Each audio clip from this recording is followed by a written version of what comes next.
సకలాశీర్వాదాలకు కారణభూతుడైన మా ప్రియ పరలోకపు తండ్రి, నీ ఘనమైన శ్రేష్టమైన నామాన్ని బట్టి మీకు లెక్కలేని వందనాలు స్తోత్రాలు చెల్లించుతున్నాం. దేవా, ఈ దినమందటి రీతిగా మీ వాక్యాన్ని ధ్యానించుకునే గొప్ప ధన్యకరమైనటువంటి భాగ్యాన్ని మా అందరికీ దయచేసినందుకు మీకు లెక్కలేని వందనాలు స్తోత్రాలు చెల్లిస్తున్నాం. మీ వాక్యాన్ని ధ్యానించుకుని చుండగా మీ వాక్యం ద్వారా మాతో మాట్లాడండి, సర్వసత్యంలోనికి నడిపించండి. మహిమ ఘనత ప్రభావాలు మీరే పొందుకోమని మా ప్రభువును రక్షకుడైన యేసుక్రీస్తు నామంలో అడిగి వేడుకొనుచున్నాను తండ్రి, ఆమేన్. ప్రభు అయిన యేసుక్రీస్తు నామంలో అందరికీ కూడా వందనాలు. రైట్, మనం ముందుకు వెళ్ళిపోతే కనుక రక్షణ అంటే ఏంటన్నది ఒకసారి మనం ఆలోచిద్దాం. ఈ రక్షణ అనేది బైబిల్లో ఉన్న రక్షణ ఏంటి, ప్రభు అయిన యేసుక్రీస్తు ద్వారా వచ్చిన రక్షణ ఏంటి, అసలు భౌతికంగా రక్షణ అనే పదానికి అర్థం ఏంటన్నది కూడా ఒకసారి మనం చూద్దాం. ఇక్కడ భౌతిక పరంగా రక్షణ అంటే ఏంటంటే కనుక మన ఇంటికి ప్రాకారాలు కట్టుకుంటాం. ఎందుకు కట్టుకుంటాం? రక్షణ కొరకు. తర్వాత మనం టర్మ్ ఇన్సూరెన్స్ పాలసీలు కూడా చేయించుకుంటారు. ఎందుకంటే మనం వెళ్ళిపోయిన తర్వాత ఏదైనా ప్రమాదం జరిగితే కానీ మనం సేఫ్ జోన్లో ఉండడానికి, భద్రపరచుకోవడానికి. కాబట్టి రక్షణ అనేది ఏంటంటే కనుక మామూలుగా మనం కంటికి కనిపించే కొన్ని వస్తువులు లేకపోతే కొన్ని పరిస్థితులు చూసినప్పుడు గోడకు ప్లాస్టింగ్ అన్నది చేయిస్తాం. ఎందుకంటే గోడ పాడవకుండా ఉండడానికి. అంటే ఒక ఒక వస్తువు నాశనం కాకుండా ఉండడానికి, లేకపోతే పోకుండా ఉండడానికి భద్రపరచడం అనే అర్థం వస్తుంది రక్షణ అంటే. అవును కదా? మరి బైబిల్లో ఉన్నటువంటి రక్షణ ఏంటి? దేవుడిచ్చినటువంటి రక్షణ ఏంటి? ఇది ఎవరి చేత ప్రారంభమైంది? ఎవరి చేత కొనసాగింపబడింది? ఇప్పుడు ఎవరు దాన్ని ముందుకు తీసుకెళ్తున్నారు? మరలా చెప్తున్నాను. బైబిల్ ఉన్న రక్షణ అంటే ఏంటి? అది ఎవరి చేత ప్రారంభమైంది? అది ఎవరు సమాజంలోకి తీసుకెళ్లారు? లోకంలో ఉన్న మనుషుల దగ్గరికి తీసుకెళ్లారు. ఇప్పుడు దాన్ని ఎవరు కొనసాగిస్తున్నారు? ఎంతవరకు కొనసాగింపబడుతూ ఉంటుంది? ఈ ధోరణిలో మనం చూసుకుందాం. అసలు బైబిల్ ఉన్నటువంటి రక్షణ ఏంటన్నది మనం చూసుకునే ముందు అసలు ఇది ఎవరి చేత ప్రారంభమైందో చూద్దాం. ఆ ప్రారంభించినటువంటి వ్యక్తి ఏం ప్రకటించారో ఒకసారి మనం చూద్దాం. ఎందుకంటే ఈ రక్షణ వాక్యం ఏదైతే ఉందో, ఈ రక్షణ వాక్యంలో ఉన్నటువంటి మాటలన్నీ కూడా ఒకానొక కాలంలో దేవునికి ప్రజలుగా ఉన్నటువంటి ఇశ్రాయేలు ప్రజలెవరికీ కూడా తెలీదు. ప్రపంచంలో ఉన్నటువంటి ఏ మానవుడికి కూడా తెలీదు. యేసుక్రీస్తు గారు వచ్చి ఒక గొప్ప విషయాన్ని ఇశ్రాయేలు మధ్యన సువార్త ప్రకటిస్తున్నప్పుడు ఒక గొప్ప విషయాన్ని వారికి తెలియజేశారు. అది వరకు వాళ్ళెవరికి కూడా ఆ మాట తెలీదు. ఆ మాట వాళ్ళకి చాలా అభ్యంతరకారణంగా కనిపించింది. ఆ మాట వాళ్ళకి చాలా అభ్యంతరకారణంగా కనిపించింది. ఎందుకంటే ఆయన చెప్పిన మాట ఎలా ఉందంటే గనక చాలా వీళ్ళు ఊహించిన రీతిగా ఉంది. ఏంటి ఇతడేంటి మనుషుడేంటి ఇలా మాట్లాడుతున్నాడు? ఇతడేంటి తనను గురించి తాను ఇలా చెప్తున్నాడు? ఇతడేంటి దేవుని గురించి ఇలా చెప్తున్నాడని యేసుక్రీస్తు గారి విషయంలో ఆ మాటను బట్టి చాలా అభ్యంతరపడ్డారు వాళ్ళు. చాలా అంటే చాలా అభ్యంతరపడ్డారు. కానీ ఆయన చెప్పింది సత్యం. అయితే ఈ రక్షణ గురించి ఒకసారి ఒక రిఫరెన్స్ చూసుకొని మనం ముందుకు వెళ్ళిపోతే గనక హెబ్రీయులకు రాసిన పత్రిక 2వ అధ్యాయం 4వ వచనం. హెబ్రీయులకు రాసిన పత్రిక 2వ అధ్యాయం 4వ వచనం ఒకసారి మనం చూద్దాం. అట్టి రక్షణ ప్రభువు బోధించట చేత ఆరంభమై అట్టి రక్షణ ప్రభువు బోధించట చేత ఆరంభమై దేవుడు తన చిత్తానుసారముగా సూచక క్రియల చేతను, మహత్కారముల చేతను, నానా విధములైన అద్భుతముల చేతను, వివిధములైన పరిశుద్ధాత్మ వరములను అనుగ్రహించడం చేతను వారితో కూడా సాక్ష్యం ఇచ్చుచుండగా వినిన వారి చేత మనకు దృఢపరచబడను. ఇక్కడ రక్షణ వాక్యం అనేది మొట్టమొదటిగా ప్రకటించింది ఎవరంటే కనుక ప్రభువైన యేసుక్రీస్తు గారు. అవును కదా? అయితే ఈ రక్షణ వాక్యం గురించి ప్రభువైన యేసుక్రీస్తు గారు ఎక్కడి నుంచి ప్రకటించారు? ఎందుకంటే యేసుక్రీస్తు గారు ప్రకటించింది ఏంటి? పరలోక రాజ్యము సమీపించింది అన్న మాట ప్రకటించారు. అంతకుముందు అసలు దేవుని వాక్యాన్ని ప్రకటించింది ఎవరు? బాప్తిస్మిచ్చి యోహాను గారు ప్రకటించారు. ఆయన ఏం ప్రకటించారు? పరలోక రాజ్యం సమీపించింది అని ప్రకటించారు. పరలోక రాజ్యం సమీపించిందంటే అర్థం ఏంటి? దేవుడు అతి తొందరలో భూమి మీద ఒక రాజ్యాన్ని స్థాపిస్తున్నాడు. దేవుడు అతి తొందరలో, సమీపించిందంటే అతి దగ్గరగా, అతి తొందరలో దేవుడు భూమి మీద ఒక రాజ్యాన్ని స్థాపిస్తున్నాడు అన్న మాట ప్రకటించారు. యేసుక్రీస్తు గారు కూడా అదే వాక్యాన్ని ప్రకటించారు. యేసుక్రీస్తు గారు కూడా అదే ప్రకటించారు. ఒకసారి ఆ 2 వచనాలు ఒకసారి మనం చూద్దాం. ఆ 2 వచనాలు ఒకసారి చూసి మనం ముందుకెళ్తే గనక మత్తయి సువార్త 3వ అధ్యాయం. మత్తయి సువార్త 3వ అధ్యాయం మొదటి 2 వచనాలు చదువుతాను చూడండి. మత్తయి సువార్త 3వ అధ్యాయం మొదటి 2 వచనాలు. ఆ దినముల యందు బాప్తిస్మిచ్చు యోహాను వచ్చి పరలోక రాజ్యము సమీపించి ఉన్నది. పరలోక రాజ్యము సమీపించి ఉన్నది. మారు మనసు పొందుడని యోదయ అరణ్యములో ప్రకటించుచుండెను. ఇక్కడ ఎవరు ప్రకటిస్తున్నారంటే బాప్తిస్మిచ్చి యోహాను గారు పరలోక రాజ్యం గురించి, పరలోక రాజ్య సువార్త గురించి ప్రకటిస్తున్నారు. పరలోక రాజ్య సువార్త అనగా ఏంటి ఇక్కడ? పరలోక రాజ్యం సమీపించింది. పరలోక రాజ్యం సమీపించడం అంటే దేవుడు భూమి మీద అతి తొందరలో తన రాజ్యాన్ని ప్రారంభిస్తున్నాడు, కట్టబోచున్నాడు. దేవుడు భూమి మీద స్థాపించే రోజులు దగ్గరికి వచ్చాయి. కాబట్టి అతి తొందరలో దేవుడు భూమి మీద ఒక రాజ్యాన్ని స్థాపిస్తాడన్న వాక్యాన్ని బాప్తిస్మిచ్చి యోహాను గారు ప్రకటించారు. అదే వాక్యాన్ని యేసుక్రీస్తు గారు కూడా ప్రకటించారు. సేమ్ అదే ప్రకటించారు. ఒకసారి మనం చూద్దాం కావాలంటే మత్తయి సువార్త 4వ అధ్యాయం, మత్తయి సువార్త 4వ అధ్యాయం 17వ వచనం చూద్దాం సార్. అప్పటి నుండి యేసు పరలోక రాజ్యము సమీపించి ఉన్నది కనుక మారు మనసు పొందుడని చెప్పుచు ప్రకటింప మొదలు పెట్టాను. ఏం కనబడుతుంది ఇక్కడ? అప్పటి నుండి యేసు ఏం ప్రకటిస్తున్నారు? పరలోక రాజ్యం సమీపించింది కనుక మారు మనసు పొందని చెప్తున్నారు.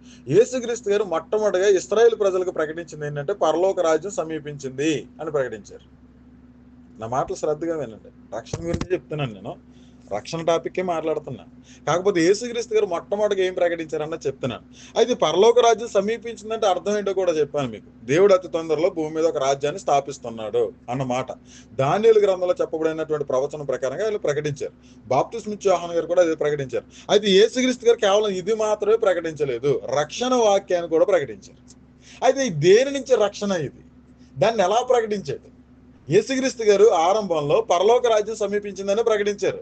ఆ తర్వాత రక్షణ, తన నుంచి వచ్చిన రక్షణ వాక్యం గురించి కూడా ప్రకటించడం జరిగింది. అది ఎక్కడ ప్రారంభమైనది అన్నదే మనం చూస్తాం. హెబ్రీయులకు రాసిన పత్రిక 2వ అధ్యాయం 4వ వచనంలో మనం ఏం చూసామంటే మనుషులందరికీ కలిగినటువంటి రక్షణ వాక్యం ఏదైతే ఉందో ఈ రక్షణ గురించి ప్రభు బోధించట చేత ప్రారంభమై, ప్రభు బోధించట చేత ప్రారంభమై అక్కడ మొదలైంది. అక్కడి నుంచి మొదలయ్యి అది మా మీదకి అప్పగింపబడింది. మేము మనుషుల్లోకి తీసుకెళ్ళాం, ప్రపంచంలోనికి తీసుకెళ్ళాం. ప్రభు హస్తం మాకు తోడై ఉంది. ఆయన అద్భుతాలు, ఆశ్చర్యక్రియలు, సూచక్రియలు చేస్తూ వచ్చాడు. అదే రీతిగా మాకు కూడా కృపావరాలు అనుగ్రహించి మేము కూడా అద్భుతాలు, ఆశ్చర్యక్రియలు, సూచక్రియలు చేస్తూ ఈ రక్షణ సువార్త అన్నది ప్రతి ఒక్కరికి కూడా ప్రకటించామని మన హెబ్రీయులకు రాసిన పత్రిక 2వ అధ్యాయం 4వ వచనంలో చూసుకున్నాం. అసలు యేసుక్రీస్తు గారు ఎప్పటి నుంచి ఇది ప్రకటించారో చూద్దాం. యేసుక్రీస్తు గారు పరలోక రాజ్యం సమీపించింది అని ప్రకటించారు. అలా ప్రకటించినటువంటి కొద్ది కాలానికి, మరి ఎన్ని నెలలు ఇది ప్రకటించిన తర్వాత ఎప్పుడు ఇది స్టార్ట్ చేస్తారో తెలియదు, కానీ మనకి యోహాను సువార్త 5వ అధ్యాయంలో స్పష్టంగా మనకి కనబడుతుంది. ఒకసారి మనం చూసినట్లయితే యోహాను సువార్త 5వ అధ్యాయం, యోహాను సువార్త 5వ అధ్యాయం 24వ వచనం కాంచి కొన్ని వచనాలు మనం చూద్దాం. అప్పటి వరకు కూడా వీళ్ళెవరికి కూడా ఈ విషయం తెలియదు, ఇశ్రాయేలు ప్రజలకు కూడా ఎవరికి తెలియదు. యేసుక్రీస్తు గారు ఇక్కడ మాట్లాడిన మాటలో వీళ్ళకి ఆశ్చర్యాన్ని కలగజేశాయి. ఆశ్చర్యంతో పాటు కోపాన్ని కూడా కలగజేశాయి. ఎందుకంటే ఇక్కడ యేసుక్రీస్తు గారు తనకు తానుగా నేను దేవునితో సమానంగా ఉన్నవాడను అని చెప్తాడు. తర్వాత ఆయన ఎందు నిమిత్తం వచ్చాడో చెప్తాడు. ఆయన యందు విశ్వాసం ద్వారా ఏం జరుగుతుందో చెప్పాడు. స్పష్టంగా ఇక్కడ యేసుక్రీస్తు గారు మృతుల పునరుద్ధానం గురించి చెప్తారు, రక్షణ గురించి చెప్తాడు, తీర్పును గురించి చెప్తాడు, మరణం గురించి చెప్తాడు, నిత్య జీవం గురించి కూడా చెప్తాడు. ఇక్కడ ప్రారంభమైంది. ఇక్కడ యోహాను సువార్త 5వ అధ్యాయంలో స్పష్టంగా ఆయన రక్షణ వాక్యం ఏదైతే ఉందో ఇక్కడ మనకి తేట తెల్లంగా కనబడుతుంటది. ఇంకా అనేక వచనాలు ఉన్నాయి, కానీ ఈ వచనం సరిపోతుంది. ఇంకో వచనాన్ని కూడా మనం చూసుకున్నాం తర్వాత. యోహాను సువార్త 5వ అధ్యాయం, యోహాను సువార్త 5వ అధ్యాయం 24వ వచనం కాడిని చూద్దాం. మృతులు దేవుని కుమారుని శబ్దము విను గడియ వచ్చుచున్నది, ఇప్పుడే వచ్చి ఉన్నది, దానిని వినువారు జీవింతురని మీతో నిశ్చయముగా చెప్పుచున్నాను. బలమైన మాట, ఒక మాట అన్నాడు ఈయన ఇక్కడ. మృతులు దేవుని కుమారుని శబ్దము, మృతులు దేవుని కుమారుని శబ్దము వినుగడియ వచ్చుచున్నది అంటే ఏమన్నారు ఇక్కడ? చనిపోయినటువంటి వారు ఎక్కడ ఉంటారు? చనిపోయిన వారు ఎక్కడ ఉంటారు చెప్పండి? చనిపోయిన వారని ఎవరిని అంటారో చెప్పండి ఒకసారి. ఇప్పుడు నేను మాట్లాడుతున్నాను కదా, నేను చచ్చిపోయినాడు అని అంటారా? అనరు కదా. నేను బ్రతికే ఉన్నాను, అవును కదా, నేను మాట్లాడుతున్నాను, కదులుతున్నాను, చేస్తున్నాను. అసలు చనిపోయిన వాడిని ఎవరిని అంటారు చెప్పండి ఒకసారి? ఎవరిని అంటారు? భౌతికంగా ఆలోచిస్తే శరీరంలోంచి ఆత్మ వెళ్ళిపోయిన వ్యక్తి, చలనం లేని వ్యక్తి మరణం అంటారు, అవును కదా. దాన్నే మరణం, అతనే చనిపోయాడు అని అంటారు. ఇప్పుడు నేను బతికే ఉన్నాను, మాట్లాడుతున్నాను, చూస్తున్నాను, నవ్వుతున్నాను, అన్నీ చేస్తున్నాను, నేను చచ్చిపోయిన వాడిని కాదు. కానీ ఇక్కడ ఏం జరుగుతుందంటే యేసుక్రీస్తు గారు వాక్యం చెప్తానంటే మృతులు దేవుని కుమారుని శబ్దము వినియగడే వచ్చి ఉన్నది అని అన్నారు. వాళ్ళు బ్రతికే ఉన్నారు కదా, వాళ్ళు చెవులతో వింటున్నారు కదా, మరి దేని గురించి మాట్లాడుతున్నాడు? దేని గురించి మాట్లాడుతున్నాడు? దేని గురించి మాట్లాడుతున్నాడు అంటే కనుక ప్రతి ఒక్కరు కూడా రెండవ మరణానికి పాత్రగా ఉన్నారు. ప్రతి ఒక్కరు కూడా నశించిపోయిన వారుగానే ఉన్నారు. అందుకే నశించిన దానిని వెతకి రక్షించుటకు మనిషి కుమారుడు ఈ లోకానికి వచ్చాడు. నశించిన వారికి నిత్య జీవాన్ని ఇవ్వడానికి మనిషి కుమారుడు ఈ లోకానికి వచ్చాడు. ఈ మాటలు మనకు కనబడుతుంటాయి. యేసుక్రీస్తు గారు ఇక్కడ స్పష్టంగా మాట్లాడుతుంది ఏంటంటే కనుక, మృతులు దేవుని కుమారుని శబ్దము విని గడియ వచ్చుచున్నది అని అన్నారు. అది ఇప్పుడే వచ్చి ఉన్నది, దాన్ని వినువారు జీవించరని మీతో నిశ్చయముగా చెప్పుచున్నాను. ఈ మాట ఎలా ఉంటుందంటే, మేము చచ్చిపోలేదే, మేము బ్రతుకున్నాం కాబట్టి ఆయన చెప్పిన మాటలు వింటున్నాం మేము. ఇప్పుడు ఇతనేంటి మమ్మల్ని చచ్చిపోయిన వారు అంటున్నాడు. కాబట్టి యేసుక్రీస్తు గారు ఇక్కడ చెప్పిన మృతులు అన్న దాని గురించి అర్థం ఏంటంటే కనుక, మనిషి చనిపోయిన తర్వాత నశించిపోతున్నాడు, రెండవ మరణంలోకి వెళ్ళిపోతున్నాడు, అదే నిత్య నరకం. ఆ విషయం గురించి ఇక్కడ మాట్లాడారు. దాని నుంచి రక్షించడానికే నేను వచ్చాను అన్నట్టు. రక్షణ వాక్యం ఎలా ప్రారంభించారో చూడండి. అంటే ఒక మనిషి యొక్క పతన స్థితి గురించి స్పష్టంగా చెప్పేశాడు ఆయన. బైబిల్ దగ్గరకు వచ్చేటప్పటికి ప్రతి ఒక్క నరుడు కూడా పాపం చేసి ఉన్నాడు, ఎవరు కూడా నీతిమంతులు లేరు, ప్రతి ఒక్కరు కూడా పాపం చేసి ఉన్నారు, దేవుడు అనుగ్రహించిన మహిమను పొందలేకపోతున్నారు అన్నది బైబిల్ ఇచ్చిన స్టేట్మెంట్. ఇది ఎవరైనా అంగీకరించాల్సిందే, ఇది ఎవరైనా కానీ అంగీకరించి తీరాల్సిందే. కాబట్టి బైబిల్ ఇచ్చిన స్టేట్మెంట్ అంటే కనుక, ఏ నరుడు కూడా నీతిమంతుడు కాదు, ప్రతి ఒక్కరు కూడా పాపం చేసి దేవుడు అనుగ్రహించి మహిమను పొందలేకపోతున్నారు, ప్రతి ఒక్కరు కూడా నశించిపోయిన లిస్ట్ లో ఉన్నారు, ప్రతి ఒక్కరు కూడా రెండవ మరణానికి పాత్రగా ఉన్నారు, ప్రతి ఒక్కరు కూడా మరణించిన తర్వాత ఆత్మ నశించిపోతుంది. బైబిల్ స్పష్టంగా ఇచ్చినటువంటి స్టేట్మెంట్ ఇది. యేసుక్రీస్తు గారు కూడా ఇక్కడ ఇదే అంటున్నారు, మృతులు దేవుని కుమారుని శబ్దము వినిగడి వచ్చుచున్నది, ఇప్పుడే వచ్చి ఉన్నది, దానిని వినివారు జీవించరని మీతో నిశ్చయముగా చెప్పుచున్నాను. తండ్రి ఎలాగూ తనంతట తానే జీవము గలవాడై ఉన్నాడు, అలాగే కుమారుడును తనంతట తానే జీవము గలవాడై ఉండుటకు కుమారునికి అధికారం అనుగ్రహించాను. మరియు ఆయన మనుష్య కుమారుడు గనుక తీర్పు తీర్చుటకు అధికారం అనుగ్రహించాను. దీనికి ఆశ్చర్యపరకుడి, ఒక కాలము వచ్చుచున్నది, ఆ కాలమున సమాధులలో ఉన్న వారందరూ ఆయన శబ్దము విని మేలు చేసిన వారు జీవ పునరుద్ధానమునకును, కీడు చేసిన వారికి తీర్పు పునరుద్ధానమునకు బయటకు వచ్చెదరు. ఆయన 28, 29 వచనాలు ఒకసారి మనం చూసినట్లయితే, ఈ ఒక మాట చెప్తున్నాను, ఈ మాటకి ఆశ్చర్యపడకండి ముందు స్టేట్మెంట్ పాస్ చేశారు ఆయన. వింటున్న వాళ్ళందరికీ కూడా ఒక స్టేట్మెంట్ పాస్ చేశారు, దీనికి ఆశ్చర్యపడకండి అని చెప్పి ఒక విషయం చెప్పాడు. ఒక కాలం వస్తుంది, ఆ కాలంలో మృతుల పునరుద్ధానం జరుగుతుంది. ఆ డేట్, ఒక డేట్ ఫిక్స్ అయింది. ఆ డేట్ లో ఏం జరుగుతుందంటే, చనిపోయిన వారందరూ కూడా తిరిగి లేపబడతారు.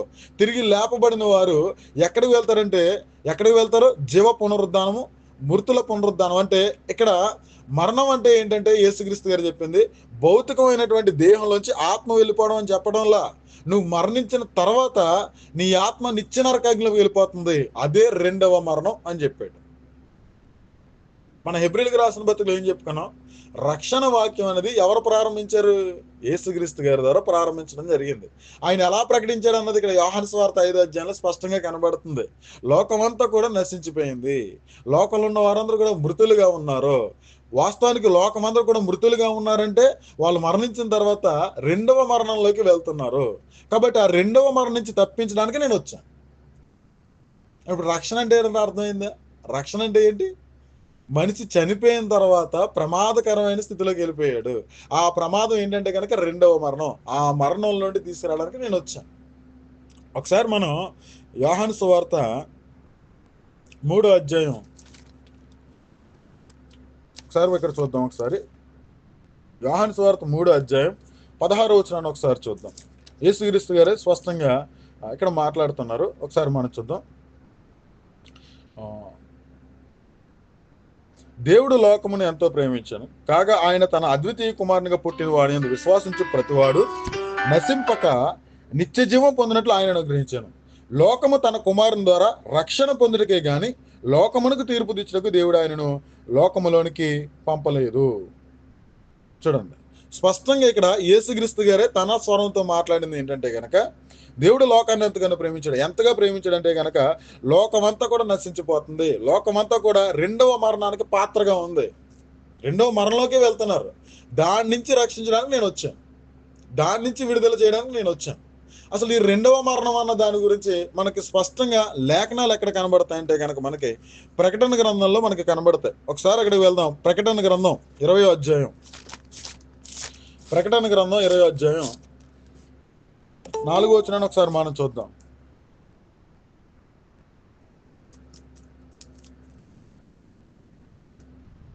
రైట్, నా మాట వినబడుతుంది కదమ్మా? ప్రకటన గ్రంథం 24 క్రితంలో 14 అమ్మా, 14 ప్రకటన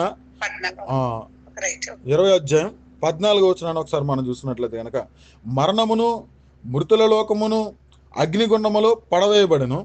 ఈ అగ్నిగుండము రెండవ మరణము. ఈ మరణం గురించి మాట్లాడాడు. అక్కడ నశించిపోతున్నారన్న మాట ఈ మరణం గురించే. ఇక్కడ మృతులుగా ఉన్నారన్న మాట ఈ మరణం గురించే. ఏ మరణం గురించి? అగ్నిగుండంలో పడవేయబడతా. ఇది ఎప్పుడు జరుగుతుంది? ఇది ఎప్పుడు జరుగుతుంది అన్నది మనం చూసుకున్నట్లయితే కనుక 11వ వచనాన్ని ఒకసారి చూద్దాం. ప్రకటన గ్రంథం 20 అధ్యాయం 11వ వచనం కానీ చూసినట్లయితే, మరియు ధవలమైన మహాసింహాసనమును దాని యందు ఆసీనుడై ఉన్న ఒకనిని చూచితిని. భూమి ఆకాశములు ఆయన సముఖము నుండి పారిపోయాను, వాటికి నిలువ చోటు కనబడకపోయాను. భూమి ఆకాశములు పారిపోయినాయి అంటే లయం అయిపోయాయి, నిలువు చోటు కనబడలేదు, ఎక్కడికి వెళ్ళాలో ప్రదేశం లేదు. అంటే ఎలాగైతే శూన్యములో భూమిని వేలాడదీశాడు దేవుడు, ఎలాగైతే శూన్యములో నుండి పదార్థాలన్నీ పట్టుకొచ్చాడో, అదే రీతిగా ఈ కనిపించే భూమి ఆకాశములు లయమైపోయాయి అని అర్థం దానికి. ఆ తీర్పు దినమందు ఆ మనిషి కుమారుడు రెండవ రాకడలో జరిగేది ఏంటంటే కనుక భూమి ఆకాశములు లయమైపోతాయి. భూమి అనే మెటీరియల్ ఎక్కడి నుంచి దేవుడు పట్టుకొచ్చాడో మనకు తెలియదు. భూమిలో ఉన్నటువంటి సమస్తాన్ని కూడా ఆయన ఎక్కడి నుంచి పట్టుకొచ్చి చేశారో మనకు తెలియదు. మనం ఒక ఇల్లు కట్టాలంటే ఖచ్చితంగా మెటీరియల్ కావాలి, ఆ మెటీరియల్ భూమిలో ఉండి వచ్చేది. కానీ భూమి అనే మెటీరియల్ ఎక్కడి నుంచి పట్టుకొచ్చాడో మనకు తెలియదు. కాబట్టి ఆయన ఎలాగైతే నోటి మాట ద్వారా దాన్ని సృజించాడో అదే రీతిగా అది లయమైపోతుంది. ఆ తర్వాత ఏమన్నారు చూడండి 12లో, మరియు గొప్పవారేమి కొద్దివారేమి మృతులైన వారందరూ ఆ సింహాసనం ఎదుట నిలవబడి ఉండటం చూచుతని. మరియు గొప్పవారేమి కొద్దివారేమి మృతులైన వారందరూ అంటే చనిపోయిన వారందరూ కూడా, తల్లి గర్భంలో జన్మించి చనిపోయిన వారందరూ కూడా ఒక దినాన ఖచ్చితంగా ఆయన ఎదుట నిలుచున్నారు. అంటే మృతుల పునరుద్ధానం ఉంది. యేసుక్రీస్తు గారు కూడా అదే చెప్పారు.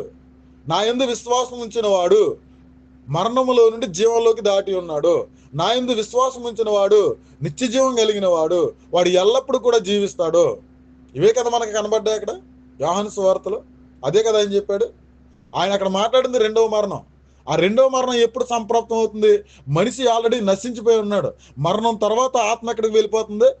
అగ్నిగుణంలోకి వెళ్ళిపోతుంది, రెండవ మరణానికి వెళ్ళిపోతుంది. దాని నుంచి రక్షించడానికి నేను వచ్చాను అన్నాడు.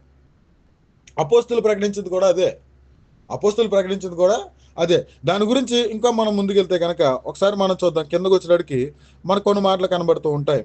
13వ వచనాన్ని మరలా చదువుకుందాం. ఒకసారి చూసినట్టే, మరణమును పాతాళ లోకమును వాటి వశమున ఉన్న మృతులను అప్పగించాను, వారిలో ప్రతివాడు తన క్రియలు చొప్పున తీర్పు పొందును. మరణమును మృతుల లోకమును అగ్నిగుండములో పడవేయబడును. ఈ అగ్నిగుండము రెండవ మరణం. ఈ రెండవ మరణం గురించి మాట్లాడాడు. ఈ రెండవ మరణం నుంచి విడుదల చేయడానికే, ఈ రెండవ మరణంలోకి వెళ్లకుండా ఉండడానికే, రక్షించడానికి అందులోంచి ప్రభు ఈ లోకానికి వచ్చారు. ఆ విషయాన్ని అక్కడ యోహాను సువార్త 5వ అధ్యాయంలో చెప్తున్నాడు. మృతులు దేవుని కుమారుని శబ్దము వినుగడియ వచ్చుచున్నది, అది ఇప్పుడే వచ్చి ఉన్నదని చెప్పేసి మాట్లాడారు. అయితే ఆ కుమారుని యందు విశ్వాసం ఉంచేవాడు నశించిపోవడం అంటే రెండవ మరణానికి పాత్రగా ఉండక రెండవ మరణం నుంచి తప్పింపబడి నిత్య జీవాన్ని కలిగి ఉంటాడు. అంటే యేసుక్రీస్తు గారు చెప్పిన మాట ఏంటి? మనిషి మరణం తర్వాత జరుగుతున్నది పరిస్థితి అవుతుంది అది చెప్పారు. పాత నిబంధనలో ఎక్కడా కొద్దికి చెప్పలేదు. ఇశ్రాయేలు ప్రజల వారికి కూడా ఈ విషయం తెలియదు. ఇశ్రాయేలు ప్రజలకి కొంతమందికి పరిశీలన అనబడిన వారికి మృతుల పునరుద్ధానం ఉందని తెలుసు కానీ ఇంత క్లారిటీగా తెలీదు. మృతుల పునరుద్ధానం ఎలా జరుగుతుంది, మృతుల పునరుద్ధానం జరిగిన తర్వాత తీర్పు ఎలా తీర్చబడుతుంది, మనిషి చనిపోయిన తర్వాత ఎక్కడికి వెళ్తున్నాడో, ఏ ప్రదేశానికి వెళ్తున్నాడో, ఈ పరిస్థితులన్నీ కూడా స్పష్టంగా చెప్పింది ఎవరైనా ఉన్నారు అంటే కనుక అది ప్రభు అయిన యేసుక్రీస్తు గారు. యేసుక్రీస్తు ద్వారా మాత్రమే ఈ సంగతులు ప్రపంచానికి బయలుపరచబడ్డాయి. అది వరకు ఎవరికి కూడా ఈ సంగతులు తెలీదు. లోకము తన జ్ఞానంతో నిండిపోయింది కానీ, లోకము రకరకాలుగా అనేక పరిస్థితులు పుట్టుకుని రప్పించుకుంది తప్ప కానీ, మనుషులు అనేకమైనటువంటి సిద్ధాంతాలు పట్టుకొచ్చారు కానీ ఈ విషయాన్ని ఏ నరుడికి కూడా తెలియదు. దేవుడు ఈ యొక్క ఉద్దేశాన్ని, దేవుడి యొక్క ఈ ప్రణాళికని దేవుడు కలిగి ఉన్నటువంటి ఈ యొక్క ఏదైతే పరిస్థితులు ఉన్నాయో ఎవరికి కూడా తెలియదు. అందుకే ఇశ్రాయేలు అందరూ కూడా నోరెళ్ళ పెట్టారు యేసుక్రీస్తు గారి బోధకి. అందుకే వాళ్ళు ఏమంటారంటే, ఈయన పరిశీలి వలె శాస్త్రుల వలె కాక అధికారం కలిగిన వాని వలె బోధించుతున్నాడు అంటే దానికి అర్థం ఏంటి? పరిశీలు శాస్త్రులు దేని బోధిస్తారు? ప్రవక్తల గ్రంథాలను బోధిస్తారు. పరిశీలు శాస్త్రులు ఏం బోధిస్తారు? ధర్మశాస్త్ర గ్రంథాలను బోధిస్తారు. మరి ఈయనేం బోధిస్తున్నాడు? ధర్మశాస్త్రాన్ని బోధించట్లా, పరసంబంధమైన బోధన బోధిస్తున్నాడు. పరసంబంధమైన బోధ అంటే ఏంటి? తండ్రి యొద్ద నుంచి తండ్రి ఉద్దేశాలు, తండ్రి ఒక రక్షణ ఏదైతే ఉందో, లోకం పట్ల ఆయన ప్రేమ ఏదైతే ఉందో, ఆయన ప్రణాళిక ఏమైతే ఉందో, తండ్రి ఉద్దేశానుసారంగా మనుషులందరూ కూడా చనిపోయిన తర్వాత ఏం జరుగుతుంది, మనిషి చనిపోయిన తర్వాత ఎక్కడికి వెళ్తున్నాడు, రెండవ మరణం అంటే ఏంటన్నది డిక్లరేషన్ ఎవరిచ్చారంటే ఫస్ట్ ప్రకటన గ్రంథానికంటే ముందు యేసుక్రీస్తు గారు చెప్పారు. స్పష్టంగా చెప్పాడు ఆయన. లోకమంతా కూడా దృష్టి ఉంది, లోకమంతా కూడా చీకటిలో ఉంది, లోకమంతా కూడా నశించిపోయింది అన్నాడు. లోకమంతా కూడా నశించిపోయింది, ఆ నశించిన దాన్ని వెతక రక్షించడానికి నేను వచ్చాను అని అన్నాడు. ఈ మాట వినడానికి ఎలా ఉంటుందంటే, మన క్రైస్తవులం కాబట్టి మనం అంత సీరియస్గా తీస్తాం. అంటే ఇది మాకు ఆల్రెడీ తెలుసు కదా అన్నట్టుగా అనుకుంటాం. కానీ ఇది ఈ మాట తెలియని వారు, ఈ విశ్వాసం లేని వారి దగ్గరికి వెళ్ళి చెప్పండి, చనిపోయిన వ్యక్తి తిరిగి లేపబడతాడని చెప్పండి, చనిపోయి మట్టిలో మట్టి అయిపోయిన వాడు తిరిగి లేపబడతాడని చెప్పండి, చనిపోయినటువంటి అగ్నిలో బూడిదైపోయిన వాడి శరీరం మరలా వస్తుందని చెప్పండి, నమ్మరు. ఎవరు నమ్మరు. మృతుల పునరుద్ధానం ఉంది అంటే ఎవరు నమ్మరు. మనిషి ఏమనుకుంటాడంటే చనిపోయిన తర్వాత అక్కడతో అంతా ముగిసిపోయింది అని అనుకుంటాడు. కానీ బైబిల్ ఏం చెప్తుందంటే మరణం ప్రారంభం తప్ప కానీ మరణం ముగింపు కాదన్నట్టు. యేసుక్రీస్తు గారు చెప్పింది అదే, అపోస్తులు చెప్పింది కూడా సమాజానికి అదే. అపోస్తులు ప్రపంచంలోకి వెళ్ళి యేసుక్రీస్తు గారు నమ్ముకుంటే మీకు ఆశీర్వాదాలు వస్తాయి, అప్పులు పోతాయి, అవి వచ్చేస్తాయి, ఇవి వచ్చేస్తాయి, లేకపోతే మీకు ఎన్నో రకాలైన గొప్ప గొప్ప పరిస్థితులు వచ్చేస్తాయని అబద్ధాన్ని ప్రకటిస్తున్నారు. జాగ్రత్త my dear brothers and sisters. అయిన అబద్ధాలు. అపోస్తులు బోధించింది మృతుల పునరుద్ధానం, యేసుక్రీస్తు గారు ప్రకటించింది మృతుల పునరుద్ధానం. మృతమైపోయిన తర్వాత జరిగే పరిస్థితులు ఏంటన్నది యేసుక్రీస్తు గారు స్పష్టంగా చెప్పారు. ఆ పరిస్థితుల నుంచి విడిపించడానికే నేను వచ్చాను అని చెప్పాడు. తండ్రి నన్ను పంపించాడు అని చెప్పాడు. అందుకే నా యందు విశ్వాసించేవాడు నిత్యము జీవిస్తాడు, రెండవ మరణంలోనికి పాత్రగా ఉండడు, రెండవ మరణాన్ని రుచి చూడ్డు. భౌతిక మరణం అందరికీ వస్తుంది. భౌతిక మరణం అనే ఈ లోయ దాటితేనే కానీ ఆ పరిస్థితుల్లోకి మనం వెళ్ళాం. కాబట్టి భౌతిక మరణం అన్నది అశాశ్వతమైనది, శాశ్వతమైన నిత్య జీవం మనకు ఒకటి ఉన్నది. భౌతిక మరణం అనగా శరీరం నుంచి ఆత్మ వెళ్ళిపోవడం. ఈ ఆత్మ ఎక్కడికి వెళ్తుందంటే కనుక నశించిపోతుంది, రెండవ మరణంలోకి వెళ్ళిపోతుంది. కాబట్టి దాని నుంచి విడుదల చేయడానికి ప్రభువైన యేసుక్రీస్తు గారు ఈ లోకానికి వచ్చారు. ఈరోజు మనం చెప్పుకుంటున్నటువంటి టాపిక్ ఏమనుందంటే రక్షణ గురించి మనం మాట్లాడుకుంటున్నాం. యేసుక్రీస్తు గారు యోహాను సువార్త 5వ అధ్యాయంలో చెప్పిన సంగతిని ప్రకటన గ్రంథంలో ఉన్నటువంటి రెండవ మరణం గురించి ఆయన మాట్లాడారు తప్ప కానీ మామూలు భౌతికమైనటువంటి మరణం గురించి ఆయన మాట్లాడలేదు. ఒకసారి మనం అక్కడికి వెళ్ళిపోదాం. ఒకసారి యోహాను సువార్త 5వ అధ్యాయం, యోహాను సువార్త 5వ అధ్యాయం 25వ వచనం కానించి, మృతులు దేవుని కుమారుని శబ్దము వినిగడి వచ్చుచున్నది, అది ఇప్పుడే వచ్చి ఉన్నది, దాన్ని వినువారు జీవింతురని మీతో నిశ్చయముగా చెప్పుచున్నాను. యేసుక్రీస్తు గారు స్పష్టంగా చెప్పింది ఏంటంటే కనుక, నేనే మార్గము, నేనే సత్యము, నేనే జీవము, నా ద్వారా తప్ప ఎవడో తండ్రి వద్దకు రాడు. నేను ఎత్తబడతాను, నేను సిలువ మరణం చెందుతాను, నీ మరణం మీ అందరి నిమిత్తమే జరిగిందని ఎవడైతే నమ్ముతాడో ఆ విశ్వసించిన వాడు నిత్య జీవం పొందుకోవాలి, అందు నిమిత్తమే నేను పంపబడ్డాను. యోహాను సువార్త 3వ అధ్యాయం 16వ వచనం చదువుకున్నాం కదా, ఆ పై వచనం అదే ఉంటది. కావాలంటే ఒకసారి మీకు చూసుకోండి. కావాలంటే యోహాను సువార్త 3వ అధ్యాయము 14 నుంచి చూసుకున్నట్లయితే కనుక, యోహాను సువార్త 3వ అధ్యాయం 14వ వచనం కానీ చూద్దాం, 12వ వచనం కానీ చూద్దాం, ఇంకా బాగుంటది. యోహాను సువార్త 3వ అధ్యాయం 12వ వచనం కానీ చూసినట్లయితే, భూ సంబంధమైన సంగతులు నేను మీతో చెప్పితే మీరు నమ్మకున్నప్పుడు పరలోక సంబంధమైనవి మీతో చెప్పిన యెడల ఎలాగ నమ్ముదురు? ఒక మాట చెప్పాడు ఆయన. భూ సంబంధమైన విషయాలు చెప్తేనే మీకు అర్థం కావట్లేదు, మీరు నమ్మడం లేదు అని అన్నాడు. పైన ఒక సందర్భం చెప్తారు ఆయన. ఆ సందర్భంలో ఒక ధర్మశాస్త్రోపదేశకుడిగా ఉన్నటువంటి ఒక వ్యక్తి ఎవరైతే ఉన్నారో అతను నమ్మడు. అయితే ఈ సంగతుల విషయంలో చాలా మంది నమ్మరు. అయితే ఈ విషయాల గురించి మీరు నమ్మట్లేదు కదా, పర సంబంధమైన ఒక విషయాన్ని చెప్తాను, అది ఎలా నమ్ముతారని చెప్పి, పరలోక సంబంధమైన విషయం అంటే దేవుడు ఏర్పాటు చేసిన రక్షణ నిబంధన, రక్షణ నియమం ఏదైతే ఉందో ఆ నియమాన్ని చెప్తాడు. ఏంటా నియమం? ఆయన మరణం. ఆయన మరణం గురించి చెప్తాడు. చూడండి ఏం జరుగుతుందో చూద్దాం ఒకసారి. 13వ, మరియు పరలోకం నుండి దిగి వచ్చిన వాడే, అనగా పరలోకంలో ఉండి మనిషి కుమారుడే తప్ప పరలోకము నాకు ఎక్కిపోయిన వాడెవడును లేడు. అరణ్యములో మోసే సర్పమును ఎలాగ ఎత్తెనో అలాగే విశ్వసించు ప్రతివాడును నశింపక ఆయన ద్వారా నిత్యజీవం పొందినట్లు మనిషి కుమారుడు ఎత్తబడవలను. ఆయన మరణం గురించి చెప్పాడు. మీకు అందరికీ నిత్య జీవాన్ని ఇవ్వడానికే, మీరందరూ కూడా రెండవ మరణం నుంచి తప్పింపబడడానికే, మీ అందరిని కూడా పాప దాసత్వం నుంచి విడిపించడానికి నేను మీ అందరి నిమిత్తమే మరణిస్తున్నాను, ఎత్తబడతాను, మీ అందరి కోసం నేను మరణించాను అన్న విషయం మీకు ప్రకటింపబడుతుంది. ఇది నా మాట, దేవుని కుమారుని గురించిన శబ్దము. దేవుని కుమారునికి ఇచ్చిన శబ్దం అంటే ఏంటి? యేసుక్రీస్తు దేవుని కుమారుడు, ఆయన ఈ లోకానికి వచ్చి మరణించాడు. ఆ మరణం ఎవరి కొరకు జరిగిందంటే నీ నా పాపాల నిమిత్తం మనమందరినీ కూడా నిత్య జీవాన్ని చేర్చడానికి, రెండవ మరణాన్ని రుచి చూడకుండా నిత్య జీవానికి పాత్రగా ఉండడానికి ఆయన ఈ లోకానికి వచ్చాడు, ఆయన మరణించాడు అన్న మాట మనకు వినబడింది. దేవుని కుమారుని శబ్దం ఏదైతే ఉందో, అంటే యేసుక్రీస్తు గారు ఏదైతే ప్రకటించారో అదే మాట అపోస్తలులు ప్రకటించారు, అదే మాట ప్రకటించారు. అయితే యేసుక్రీస్తు గారు ఇక్కడ స్పష్టంగా చెప్పలా. యేసుక్రీస్తు గారు మర్మంగా మాట్లాడారు. యేసుక్రీస్తు గారు ఎలా మాట్లాడారు? ఇక్కడ మర్మంగా మాట్లాడారు. దీన్ని బద్దలు కొట్టి అపోస్తుల ద్వారా పరిశుద్ధాత్మ దేవుడు క్లియర్ కట్ గా మాట్లాడాడు. యేసుక్రీస్తు నందు విశ్వాసం ద్వారా మీకు నిత్య జీవము. యేసుక్రీస్తు మీ అందరి పాపాల నిమిత్తం ఈ లోకానికి పంపబడిన దేవుని గొర్రె పిల్ల. ఆయన రక్తం ద్వారా లోకానికి పాప క్షమాపణ కలిగింది. ఆయన రక్తం ద్వారా లోకంలో ఉన్న మనుషులకి విమోచన జరుగుతుంది. ఆయనే మార్గమై ఉన్నాడు, ఆయనే జీవమై ఉన్నాడు అని స్పష్టంగా అపోస్తులు ప్రపంచానికి వచ్చి ప్రకటించారు. దేవుని నామానికి మహిమ కలుగును గాక. అపోస్తలులు ప్రకటించిన రక్షణ వాక్యం ఇది. అన్ని జనుల యొద్దకు వెళ్ళి మరణం తర్వాత ఉండే జీవితం గురించి చెప్పండి. రక్షణ వాక్యం అంటే యేసుక్రీస్తు ఒక శిలువ బలియాగం గురించి చెప్పాలి, కానీ రాజకీయవేత్తలు పదవుల్లో పెడతారని, లేకపోతే మాకు ఓట్లు వేస్తారని, మాకు జనాలు పోగవుతారని, మేము వారిలో సెలబ్రిటీ అవ్వాలని రాజకీయవేత్తలు అబద్ధాలు చెప్తారు చూసారా? ఏంటి పథకాలు, రాయితీలు, మేము అది చేస్తాం ఇది చేస్తామని. అలాగే ఈ రోజున చాలా మంది కొంతమంది దొంగ బోధకులు ఏం చేశారంటే ఉన్న వాక్యాన్ని దాచిపెట్టేసి యేసుక్రీస్తుని ఆపదల బ్రొక్కుల వాడుగా ప్రపంచానికి పరిచయం చేశారు. యేసుక్రీస్తు గారిని ప్రపంచానికి పరిచయం చేయవలసింది ఈ విధానంలో పరిచయం చేయాలి. ప్రపంచంలో ఉన్న మనుషుల యొద్దకు ఈ విధానంలో పరిచయం చేయాలి. యేసుక్రీస్తు ఎవరో, ఎందుకు వచ్చారు, ఆయన ఎందుకు మరణించాడు, ఆయన మరణం ద్వారా వచ్చిన రక్షణ ఏంటి, ఆ రక్షణ దేని నిమిత్తం ఉంది, దేని నుంచి మనల్ని కాపాడిందని ఈ సువార్త ప్రకటించారు ఎవరు? అపోస్తలులు.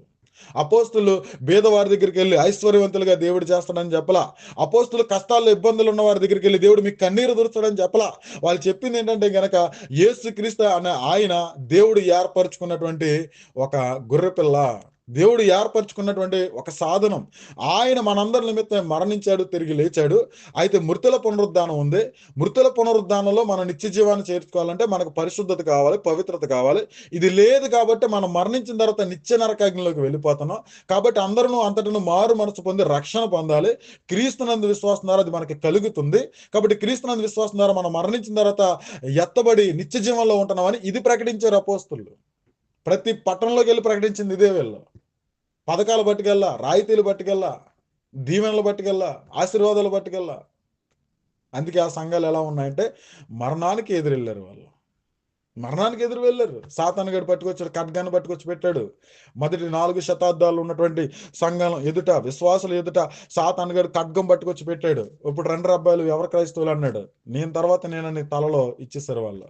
ఒక్క నిమిషంలో చచ్చిపోతున్నారు కదా వీరు, ఎలా కాదని హింసిస్తూ చంపడం మొదలు పెట్టాడు.